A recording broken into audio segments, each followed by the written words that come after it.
नमस्ते दोस्तों। मेरा नाम है आतिफ जैदी और मैं हूँ social connections manager Age Concern Auckland में। और आज हम लेकर आए हैं आपके लिए एक नया एपिसोड परिवर्तन की आवाज़ में। और मैं हूँ Jyoti Parasha, elder abuse response social worker, Age Concern Auckland में। Welcome to Voice of Change. आज का विषय थोड़ा गहरा है, लेकिन इस पर बात करनी भी ज़रूरी है। हम बात करेंगे माइग्रेशन की, यानी एक देश से दूसरे देश में जाना, ख़ास तौर पे बुज़ुर्गों के बारे में। हमारे बुज़ुर्ग जब एक देश से दूसरे देश में जाते हैं तो नई उम्मीदें लेकर जाते हैं, नए सपने लेकर जाते हैं। बच्चों के साथ रहेंगे, ग्रैंड चिल्ड्रन के साथ रहेंगे, नई कंट्री में मज़ा करेंगे, लेकिन नए देश में नए चैलेंजेस भी होते हैं। तो आज हम बात करेंगे उन्हीं मुश्किलों की। तो ज्योति, जब हम बात करते हैं बुज़ुर्गों की और वो नए देश में आते हैं तो वो सिर्फ अपनी ज़मीन, अपना जीवन और अपना समाज ही छोड़कर नहीं आते हैं, बट अपनी पहचान भी वो छोड़कर आते हैं। और जो भी उन्होंने हार्ड वर्क, परिश्रम किया है, जो भी उन्होंने काम किया है, जो उनकी इज़्ज़त अपनी अपनी होम कंट्री में होती है, वो सब दोबारा से यहाँ पे उनको बिल्ड करनी पड़ती है और अपने आप को एक तरीके से प्रूव करना पड़ता है कि वो काफ़ी नॉलेजेबल हैं और काफ़ी वाइज हैं और उनमें काफ़ी विजडम है। तो एक अम, बुज़ुर्ग के लिए एक एक ऐसी एज पे यहाँ पर आना काफ़ी मुश्किल हो जाता है। और वो अपना अपना अपना सेल्फ कॉन्फिडेंस बिल्ड करना काफ़ी मुश्किल हो जाता है, क्योंकि आप यहाँ पर किसी को नहीं जानते। बिल्कुल सही कहा आतिर। तो अगर मैं आपसे ये जानूं कि बुजुर्ग जब एक नए देश में आते हैं तो इस माइग्रेशन का उनके सोशल कनेक्शन और उनकी फ्रीडम पर क्या असर होता है? आई थिंक ज्योति, जब आप बात करते हैं सोशल कनेक्शन के बारे में, तो यहाँ पे उनका कोई सोशल सर्कल नहीं होता, यहाँ पे रिश्तेदार नहीं होते, यहाँ पे जाने पहचाने चेहरे नहीं होते, तो एक सोशल कनेक्शन टूट जाता है।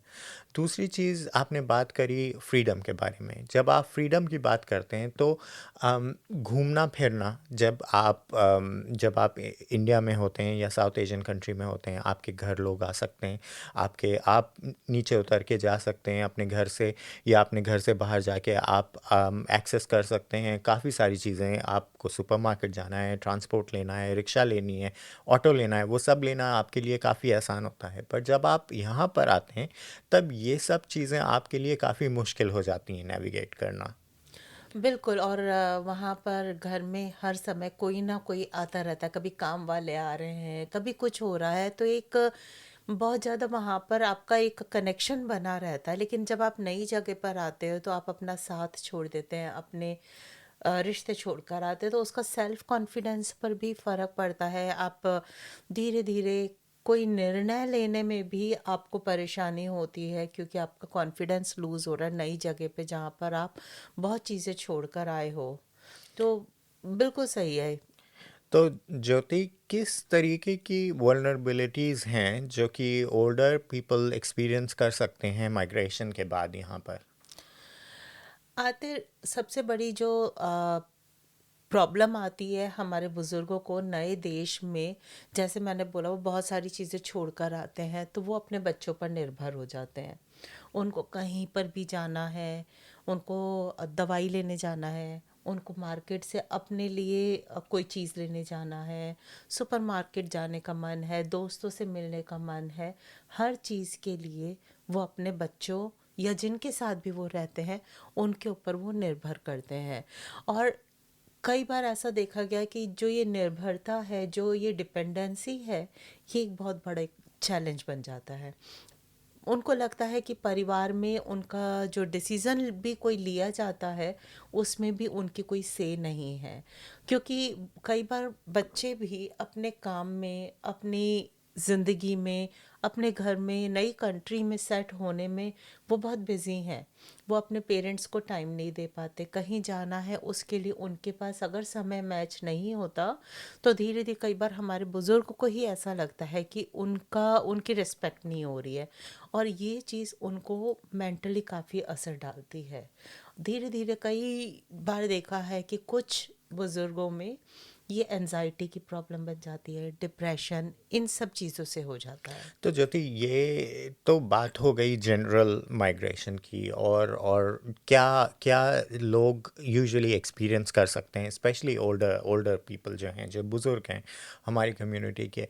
अब थोड़ा सा हम डीप इस टॉपिक में जाते हैं, और हम आपसे पूछना चाहेंगे कि लैंग्वेज, और जैसा कि आपने कहा लैक ऑफ फेमिलियरिटी, तो अपने एनवायरनमेंट को सही तरीके से नहीं जानना, जो जो लैक ऑफ फेमिलियरिटी है, वो अब्यूज़ या आइसोलेशन में कैसे कंट्रीब्यूट कर सकती है?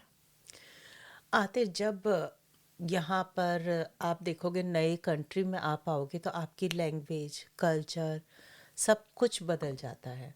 नई कंट्री में बुज़ुर्ग आते हैं तो उनको, कई ऐसे हैं जिनको यहाँ की न्यूजीलैंड की लैंग्वेज इंग्लिश है जो ज़्यादा बोली जाती है, तो उनको इंग्लिश नहीं आती।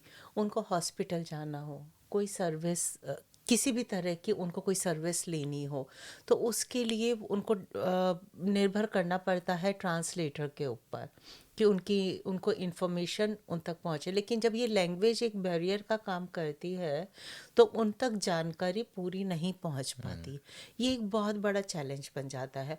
और जब लैंग्वेज और सर्विसों के बारे में आपको जानकारी पूरी नहीं है तो धीरे धीरे आप ये आइसोलेशन में चले जाते हो। आप कहीं पर भी जाना है, आप हेजिटेट करते हो अगर आपको लैंग्वेज नहीं आती, या कोई और बैरियर है, ट्रांसपोर्ट बैरियर है, किसी भी तरह का अगर कोई बैरियर है, तो वो आपको एक आप में एक सेल्फ कॉन्फिडेंस कम करता है। और उससे क्या होता है, धीरे धीरे आइसोलेशन, और आइसोलेशन से आपकी वल्नरेबिलिटी बढ़ जाती है, और वो कई बार एल्डर अब्यूज़ में भी कन्वर्ट हो जाती है, क्योंकि लोग उसका कई बार फ़ायदा उठाते हैं। अकेला बंदा है, उसको लैंग्वेज नहीं आती, उसको जानकारी नहीं है, तो कई बार लोग इस चीज़ का फ़ायदा भी उठाते हैं और ये एल्डर अब्यूज़ में बदल बदल जाता है। तो इस तरीके से जो है उनका जो आइसोलेशन है उनकी वल्नरेबिलिटी बढ़ा देता है। और जब आप अकेले होते हैं, आप ये भी देखेंगे आतिर कि जो बुज़ुर्ग यहाँ पर आए अपने बच्चों के लिए, अपने ग्रैंड चिल्ड्रन के लिए, अभी कुछ सालों से आपने ये रीसेंट टाइम में आपने देखा है कि बहुत सारे यंग जनरेशन ओवरसीज़ मूव हो गई है और वो बुज़ुर्ग यहाँ पर अकेले रह गए हैं। तो ये जो आइसोलेशन है इसका फ़ायदा उनके आसपास के लोग कई बार उठा लेते हैं। इसीलिए आइसोलेशन जो है एल्डर अब्यूज़ में बहुत बड़ा एक कंट्रीब्यूट करता है कि किस तरीके से लोग उसका फ़ायदा उठा लेते हैं। तो ज्योति, आपके आपके जवाब में से ही मैं एक आपसे सवाल पूछना चाहूँगा। तो आपको इतना एक्सपीरियंस है एल्डर अब्यूज़ के साथ, क्या आप कहना चाहेंगी जो लोग जल्दी ट्रस्ट कर लेते हैं लोगों को, या जो लोग अपने बच्चों को जल्दी ट्रस्ट करके पैसा दे देते हैं, या अपनी प्रॉपर्टी उनके नाम कर देते हैं, आपके क्या विचार हैं इस चीज़ को लेके? आखिर क्या होता है कि जब आप नई कंट्री में आए हो, जब आप अपना सब कुछ छोड़कर आए हो, आपका कॉन्फिडेंस थोड़ा कम हो गया, डिपेंडेंसी बढ़ गई है, तो आप विश्वास करते हो जिसके साथ आप रहते हो, अपने बच्चों के ऊपर। तो आपको ये लगता है, हमारे साउथ एशियन कम्युनिटी में ये बहुत कॉमन है कि जो कुछ मेरा है वो मेरे बच्चे का है। मेरे मरने के बाद, मेरे जाने के बाद भी तो बच्चे को मिलेगा, तो मैं जीते जी क्यों नहीं दे दूँ। और जब नए कंट्री में आए हैं, ये वाली चीज़ मैंने बहुत देखी है पिछले कई सालों से बुज़ुर्गों के साथ काम करते हुए, कि बहुत सारे बुज़ुर्ग ऐसे हैं जो कि अपनी प्रॉपर्टी, अपना पैसा, अपना बैंक अकाउंट सब बच्चों के नाम करते हैं। ये एक बहुत बड़ी गलती है। तो आते ये आइसोलेशन और ये डिपेंडेंसी, ये एल्डर अब्यूज़ में कंट्रीब्यूट करते हैं। लेकिन इसमें मैं अगर आपसे ये पूछना चाहूँ आतिर, कि जैसे माइग्रेशन बहुत कॉमन है, एक जगह से दूसरी जगह जाना। एक हो है कि आप जल्दी अर्ली एज में कहीं पर किसी दूसरी कंट्री में जाते हैं। एक आप 65 के बाद में, जो यहाँ पर एक एल्डर की जो एक एज बताई गई है, उसके बाद में 65 के बाद में जाते हैं। और दूसरा, कुछ हमारे एल्डर्स ऐसे हैं जो 60 55 60 के, और कुछ ऐसे हैं जो 80 में आते हैं। तो क्या डिफरेंस है इस माइग्रेशन में? तो देखिए ज्योति, दो चीज़ें हैं जो कि मैं अपने लिसनर्स को बताना चाहूँगा। एक तो एजिज्म रिलेटेड कॉन्वर्जेशंस हमारे कम्युनिटी में बहुत ज़्यादा होती हैं कि अब तो मेरी उम्र हो गई, अब तो मेरे घुटने में दर्द है, अब तो मैं कुछ कर ही नहीं सकता, मैं कहीं जा ही नहीं सकता, मैं मिल ही नहीं सकता लोगों से। बट ये सबसे बड़ा बैरियर है, बिकॉज़ अगर आपके घुटने में भी दर्द है, अगर आपसे चला भी नहीं जाता है, ऐसी चीज़ें हैं हमारे सिस्टम में, ऐसी चीज़ें हैं हमारी सोसाइटी में जिसमें आपके लिए एक्सेसिबल चीज़ें बनाई गई हैं ताकि आपका सोशल कनेक्शन छूटे नहीं लोगों से, या मिलने जुलने वाली बात जो है, या जिम जाना या फिजियोथेरेपिस्ट के पास जाना, इन सब के लिए भी हेल्प प्रोवाइड करी गई है। आपको याद होगा ज्योति कि जो Age Concern Auckland total mobility में काफ़ी ज़्यादा इन्वॉल्व था, और हमने काफ़ी असेसमेंट किए जब तक हम कर रहे थे असेसमेंट। अभी भी काफ़ी ऑर्गेनाइजेशंस हैं जो टोटल मोबिलिटी, तो मेरा कहने का ये मतलब है कि अगर आप चाहें तो आप अभी भी वो सब चीज़ें कर सकते हैं जो जिनका आपका दिल चाहे। दूसरी चीज़ ये कि हमारी कम्युनिटी में अगर हम बात करें बुज़ुर्गों की, तो हम सारे बुज़ुर्गों को एक ही बास्केट में डाल देते हैं कि अरे 50 से ऊपर, 60 से ऊपर तो बुज़ुर्ग ही है। बट जो नीड्स 60 से ऊपर वाले बुजुर्ग की हैं, जो नीड्स 70 से ऊपर वाले बुजुर्गों की हैं, जो नीड्स 80 के से ऊपर वाले बुजुर्गों की हैं, वो सब अलग अलग हैं। अगर आप बोलें कि आप किसी 20 साल के बच्चे को 30 साल के बच्चे के साथ कंबाइन करें, तो उनकी चीज़ें, उनके चॉइसेस, उनकी लाइफस्टाइल काफ़ी अलग होंगी। इसी तरीके से बुज़ुर्गों के साथ भी ऐसी है।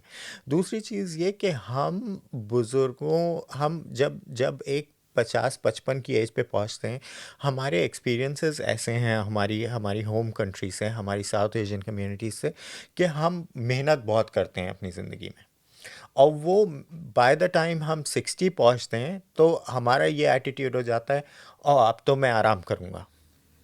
बट आराम करना गलत बात नहीं है, बट अगर आप घर से निकल ही नहीं रहे हैं, अगर आप सोशल कनेक्शन बना ही नहीं रहे हैं, अगर आप अपने स्वास्थ्य पे ध्यान दे ही नहीं रहे हैं, तो फिर वो निग्लेक्ट बन जाता है।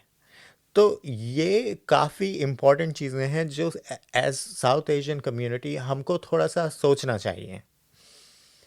बिल्कुल, बिल्कुल सही कहा आपने कि अगर हम घर में बैठे हुए हैं और अपने ऊपर ध्यान नहीं दे रहे, ऐसा नहीं है कि आप घर में अगर बैठे हुए हैं, अगर आपको कोई फिजिकल इशू है, डिसेबिलिटी है, आप नहीं जा सकते, तो भी कितनी चीज़ें अवेलेबल है।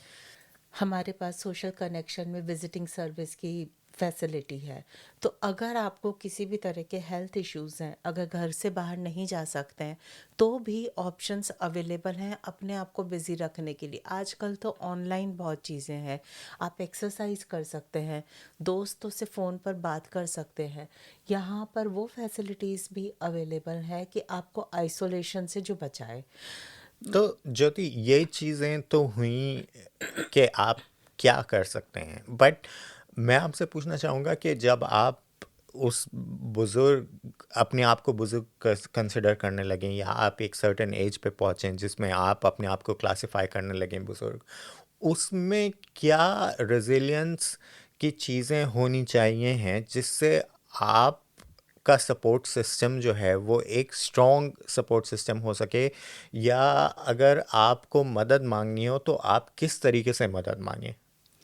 आखिर जब भी हम कहीं किसी भी नई जगह पर जाते हैं जहाँ पे हम ज़्यादा लोगों को नहीं जानते हैं, हम कोशिश करते हैं कि हमारे जैसी जो ऑर्गेनाइजेशंस या रिलीजियस प्लेसेस हैं, मंदिर, गुरुद्वारा, चर्च, मस्जिद, वहाँ पर हम सबसे पहले जाते हैं। तो वही चीज़ हमारे बुज़ुर्ग भी करते हैं। तो एक ये कनेक्शन बनता है जब आप अपने रिलीजियस प्लेसेस पे जाते हो, तो वहाँ पर आप अपने जैसे लोगों से मिलते हो, लाइक माइंडेड लोगों से मिलते हो, तो ये आपको हिम्मत देता है और आपको दोस्ती बढ़ाता है।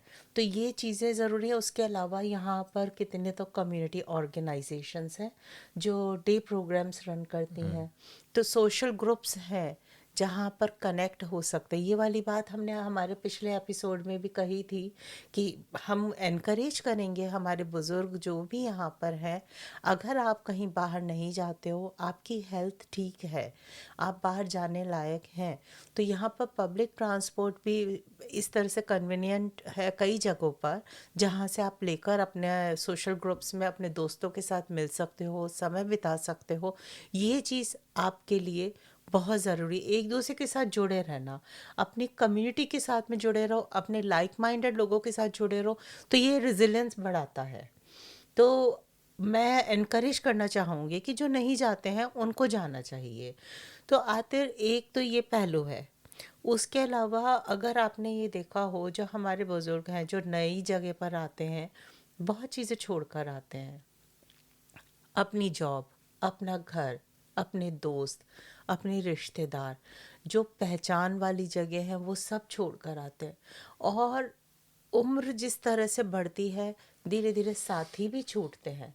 कई बुजुर्ग ऐसे हैं कि जिन्होंने जो इस तरीके से जिनके पार्टनर चले गए हैं, तो वो इस दौर से एक लॉस का जो उनको जो एक ग्रीफ है कि कोई चीज़ छूट गई है, कोई चीज़ उनसे अलग हो गई है, तो उस में उनको इमोशनली बहुत असर होता है।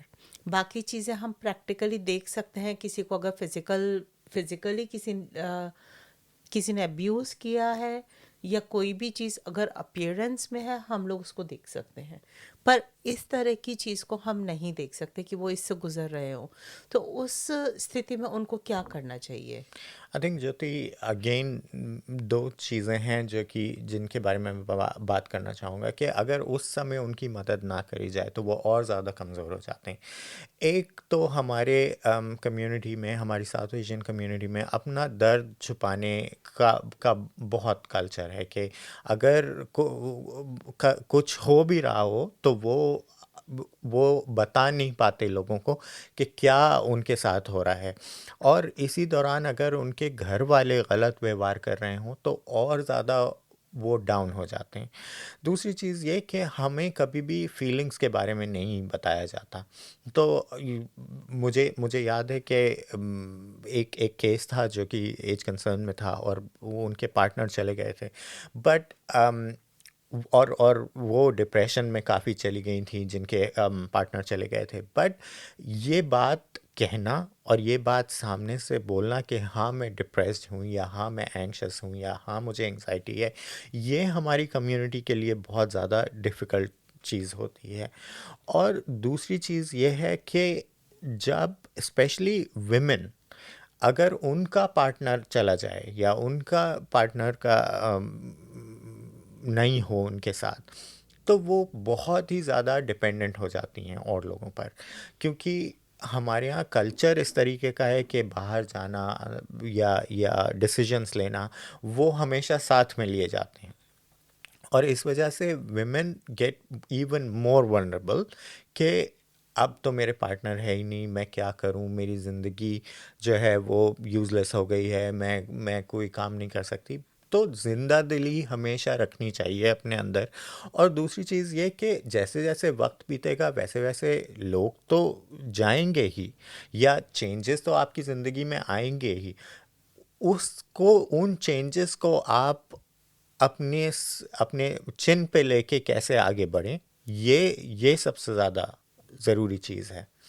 आज हमने देखा कि माइग्रेशन के साथ बुज़ुर्गों की कहानियाँ सिर्फ नए देश से ही रिलेटेड नहीं हैं, बट चैलेंजेस भी हैं और वल्नरेबिलिटी भी है और बैरियर्स भी हैं। आतिर बिल्कुल सही कहा कि जैसे ये जो लॉस वाली हमने बात करी है, और जो चैलेंजेस की आज हमने बात करी है, ये एक हमारी कम्युनिटी में एक तो एक्सेप्टेंस की बहुत बड़ी कमी है। हम ये मानना नहीं चाहते कि हम किसी ऐसे दौर से गुजर रहे हैं जो हमको तकलीफ़ दे रहा है।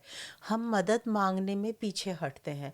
हमारे इस पॉडकास्ट से हमारी यही कोशिश है कि हम सिंपल लैंग्वेज में हमारे साथियों के साथ में शेयर करना चाहते हैं कि बुज़ुर्गों को क्या चैलेंजेस आते हैं और हम किस तरीके से उनकी मदद कर सकते हैं। और हमारे जो ओल्डर पीपल हैं वो भी जब इस पॉडकास्ट को देखेंगे, अपने दोस्तों से शेयर करेंगे, तो इसमें से उनको बहुत सारी ऐसी जानकारी मिलेगी जो उनकी ज़िंदगी को और अच्छा यहाँ पर और कंफर्टेबल बनाएगी। प्लस एक और चीज़ है, सर्विसेज में मैं ये भी बात करना चाहूँगी, यहाँ पर बहुत जगह ऐसी है कि जब आप ऐसे मुश्किल दौर से गुज़र रहे हैं कि आपने अपना पार्टनर, अपना साथी या अपने बहुत नज़दीकी किसी को खो दिया है, आप काउंसलिंग ले सकते हो। यहाँ पर आपकी लैंग्वेज में भी काउंसलिंग अवेलेबल है।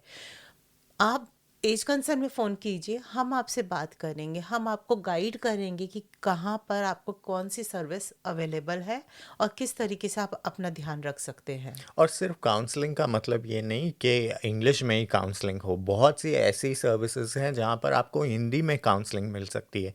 और दूसरी चीज़ ये कि काउंसलिंग को लेके एक एक स्टिग्मा है हमारे यहाँ के, ओ हालात बहुत ही ज़्यादा ख़राब होंगे इसी वजह से काउंसलर के पास जाना गया। काउंसलर का काम है सुनना। एक तीसरा इंसान ऐसा आपकी ज़िंदगी में जो आपकी फैमिली नहीं है, जो आप खुद नहीं हैं, बट एक ऐसा तीसरा इंसान जो आपको अनबायस्डली सुनेगा, जो आपको बिना किसी जजमेंट के सुनेगा। तो कभी कभी दिल हल्का करना कोई गलत बात नहीं है। बिल्कुल, और वो सुनेगा और हो सकता है एक ऐसा पर्सपेक्टिव आपको मिले कि जो आप सोच ही नहीं रहे हो कि मैंने ये वाली चीज़ तो सोची नहीं। तो काउंसलर से बात करना भी बहुत हमारी कम्युनिटी में एक स्टिग्मा माना जाता है कि क्यों काउंसलर के पास जा रहे हैं, कोई दिमागी परेशानी है या कुछ है। तो हमारी कम्युनिटी में जो अवेयरनेस नहीं है इन छोटी छोटी चीज़ों की, ये चीज़ें आपकी ज़िंदगी को बहुत सुखद और कंफर्टेबल बना सकते हैं। और ज्योति, आपने बात करी अवेयरनेस की, तो आपने नोटिस किया होगा कि जब नए लोग इस कंट्री में आते हैं तो सिर्फ पॉजिटिव बातें ही नहीं हैं, सिर्फ अच्छी अच्छी बातें ही नहीं हैं, बट आज आपने सुना कि चैलेंजेस भी हैं, बैरियर्स भी हैं, वल्नरेबिलिटी भी है। तो ये सब बुज़ुर्गों की लाइफ में काफ़ी चैलेंजिंग हो सकता है। बिल्कुल। तो आज हम जो ये एपिसोड लेकर आए थे ये था हमारा माइग्रेशन के ऊपर। आगे आने वाले समय में और हम डिफरेंट टॉपिक्स लेकर आएंगे। मिलते हैं अगले एपिसोड में। और मैं आपको जाते जाते एक और बात बताना चाहूँगा कि हमारी इंग्लिश पॉडकास्ट अब आ चुकी है, और हमने पोस्ट की है वो स्पॉटिफाई पर, और हमने वो पोस्ट करी है इंस्टाग्राम पर और फेसबुक पर। तो अगर आप शेयर करना चाहते हैं अपने दोस्तों के साथ इंग्लिश पॉडकास्ट, तो मैं लिंक छोड़ूंगा डिस्क्रिप्शन में, और आप जा सकते हैं उस इंग्लिश पॉडकास्ट पर। और जो इंग्लिश पॉडकास्ट है ये हमारा जो प्रोफेशनल्स हैं डिफरेंट बैकग्राउंड्स में जो काम करते हैं उनके साथ में ये इंग्लिश पॉडकास्ट है। आप ज़रूर देखिए, आपको बहुत इन्फॉर्मेशन मिलेगी। और मिलते हैं अगले एपिसोड में। Thank you. Thank you.